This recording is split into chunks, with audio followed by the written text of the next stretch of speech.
नमस्कार परम मित्रों, आपका डिजिटल महात्मा जी चैनल में हार्दिक स्वागत है, जहां आध्यात्म और ज्ञान की रोशनी मिलती है डिजिटल युग की दिशा से। यदि आप पहली बार हमारे साथ जुड़ रहे हैं, तो चैनल को सब्सक्राइब जरूर करें और घंटी दबाएं, ताकि हर नई ज्ञानवर्धक और प्रेरणादायक कहानी सबसे पहले आप तक पहुंचे। आज की कथा विशेष है। इसमें छिपा है एक अनमोल संदेश, जो आपके मन और जीवन दोनों को छू जाएगा। तो आइए, बिना किसी विलंब के आरंभ करते हैं आज की आध्यात्मिक यात्रा। सुनिए, समझिए और आत्मसात कीजिए। लोग आपसे प्यार क्यों करते हैं? क्या आपने कभी सोचा है कि कुछ लोग आपकी और इतनी गहराई से लगभग अनजाने में क्यों खिंचे चले आते हैं? क्या ये सिर्फ आपकी अच्छी आदतें, आपका सुंदर चेहरा या आपका प्यारा अंदाज है, या फिर इसके पीछे कुछ और भी गहरी बातें छुपी है? कार्ल युंग, जो 20वीं सदी के सबसे प्रभावशाली मनोवैज्ञानिक में से एक थे, मानते थे कि प्यार अचानक नहीं होता। असल में लोग आपसे सिर्फ दो खास वजहों से इतना ज्यादा प्यार करते हैं, और ये दोनों वजह हमारे मन के अंदर बहुत गहराई में बैठी होती है। इस वीडियो में हम यू के प्यार के बारे में कुछ मजेदार बातें जानेंगे। हम ये भी देखेंगे कि कैसे हम अनजाने में अपनी कुछ बातें दूसरों पर डालते हैं, और एनिमा और एनिमस क्या होते हैं। सबसे जरूरी बात, हम ये समझेंगे कि लोग आपकी ओर क्यों खींचे चले आते हैं। सिर्फ इसलिए नहीं कि आप कैसे दिखते हैं, बल्कि इसलिए कि आप उनकी अंदर की दुनिया में क्या दिखाते हैं।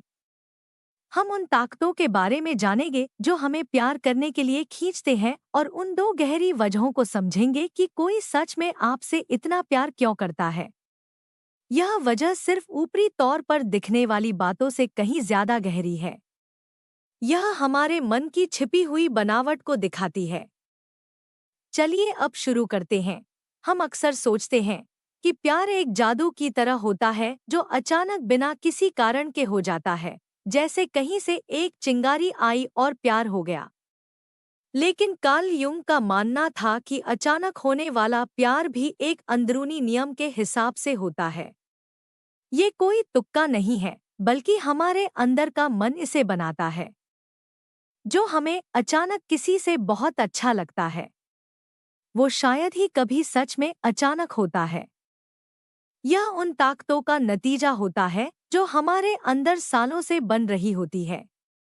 हमारी दबी हुई भावनाओं और हमारी अधूरी इच्छाएं इसे बनाती है। हर पहली नज़र के प्यार के पीछे एक ढांचा होता है।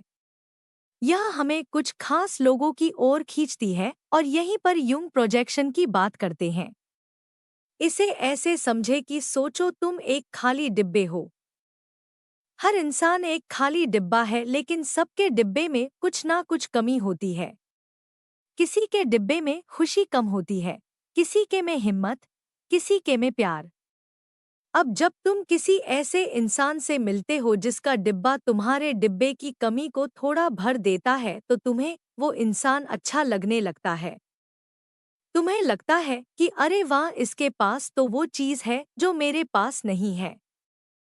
कार्ल युंग, एक बड़े ज्ञानी, ने कहा कि प्यार होने के दो बड़े कारण होते हैं, और यह दोनों हमारे मन के अंदर बहुत गहराई में छुपे होते हैं।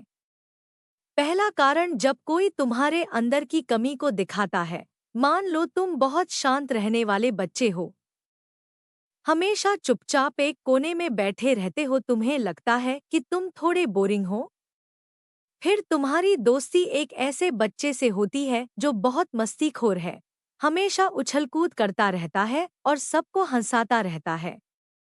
तुम्हें वह बच्चा बहुत अच्छा लगता है। क्यों?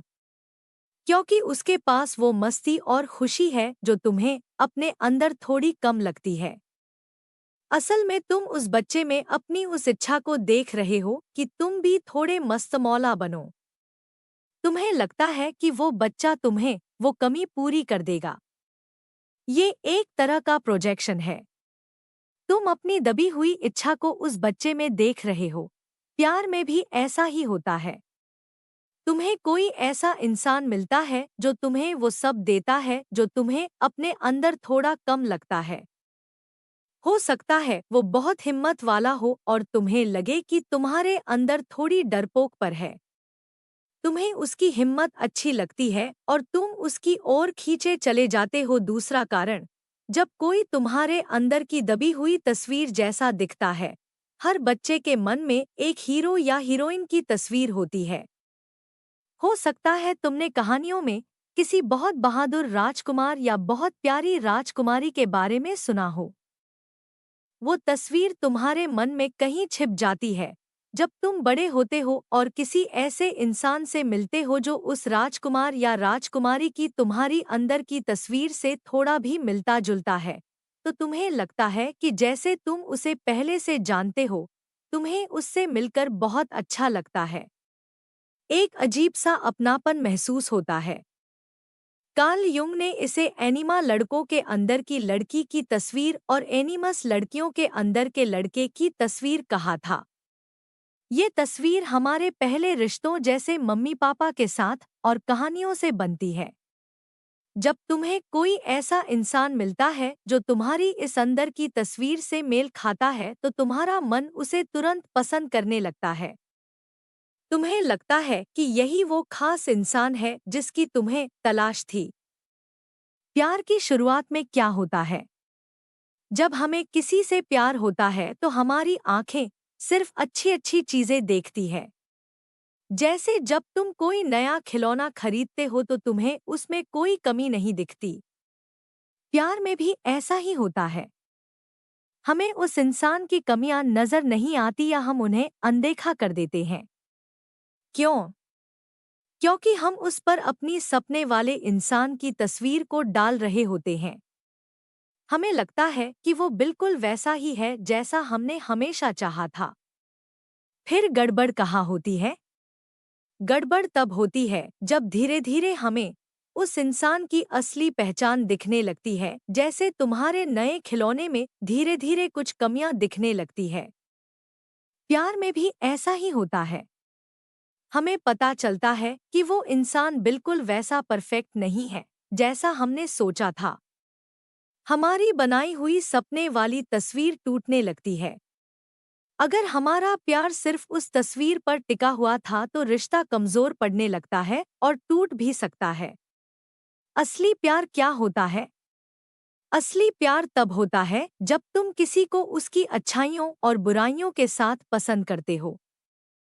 जैसे तुम अपने पुराने खिलौने को उसकी कमियों के साथ भी प्यार करते हो, क्योंकि तुम्हें उसकी आदत हो जाती है और तुम उसे समझते हो। प्यार में भी ऐसा ही होता है जब तुम उस इंसान को वैसे ही स्वीकार करते हो जैसा वो है। उसकी कमियों को भी मानते हो और उसकी अच्छाइयों को भी देखते हो, तब वो असली प्यार होता है।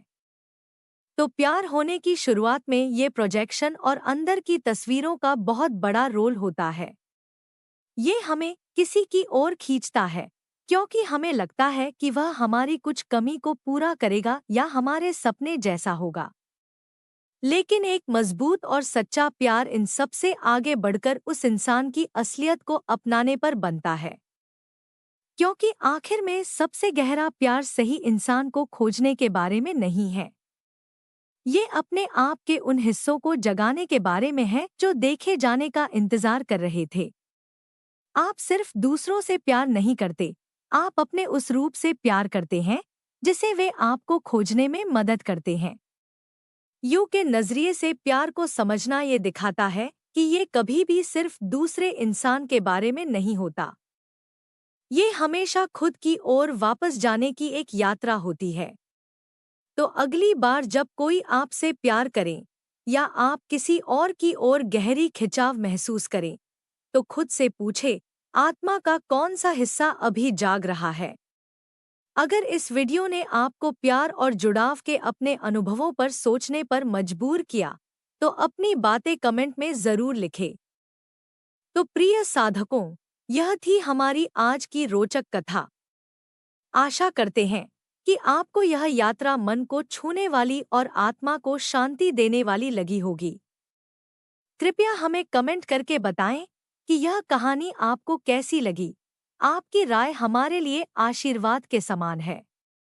यदि आपको यह प्रस्तुति पसंद आई हो तो लाइक करें, अपने प्रियजनों के साथ साझा करें और चैनल सब्सक्राइब करना न भूलें, ताकि आप हमारी अगली ज्ञानवर्धक और भावपूर्ण कहानियों से जुड़े रहें।